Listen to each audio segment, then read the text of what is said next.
On est de retour avec le deuxième combat de Katia Lamar et Samira Yazid. Ouais. En parlant de Katia, c'est important de parler de Rénal Lamar, Ouais, qui était un grand homme, un grand champion, un grand combattant. Cœur de lion. On le surnommait Cœur de lion justement à cause de sa fougue, etc. Katia, c'est une très bonne combattante. Sa mère, Sylvie Comeau, c'était wow, c'était spectaculaire en combat. Exactement. Les écoles Lamar, c'est des écoles professionnelles. C'est des écoles qui ont formé des gens Beaucoup de ceintures noires. de haut niveau, beaucoup de ceintures noires, mais pas des amateurs, des professionnels. Sylvie, Valder, Rénal Lamar et famille, etc., sont tous dans le domaine, puis ils font de l'excellent travail. On s'en va voir ça pour le prochain combat de Katia Lamar et Samira Yazid. La finale femme poids léger. Katia Lamar visite Samira Yazid. Oui, on a la chance de voir des femmes à l'œuvre. On peut voir que les femmes combattent autant avec férocité que les hommes et n'ont pas peur des coups. Surtout Katia, c'est justement la fille Sylvie Sylvie Lamar.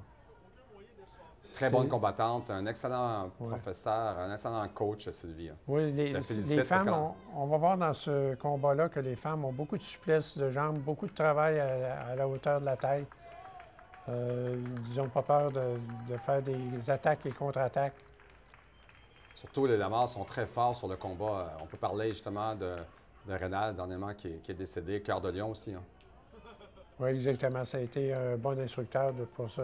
Même toute l'école, tout ce qui a suivi, Sylvie, Valder, Rénal, étaient des bons instructeurs dans ce sens. La famille Lamar, moi, je peux considérer que c'est une des meilleures écoles, point de vue, pour les enfants.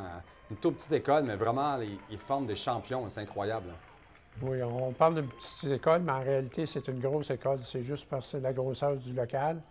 Mais en réalité, c'est une école qui contient beaucoup d'élèves. Il y a beaucoup de gens, les meilleurs, qui sortent de là, de chez les Lamar. Ils sont tout partout. On ne peut pas dire qu'il y a Rénal, il y a Valder, il y a Sylvie.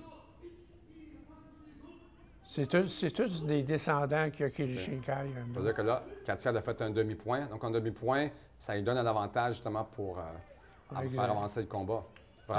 Katia a vraiment une bonne technique. On peut voir qu'elle se déplace bien, elle donne des bons coups.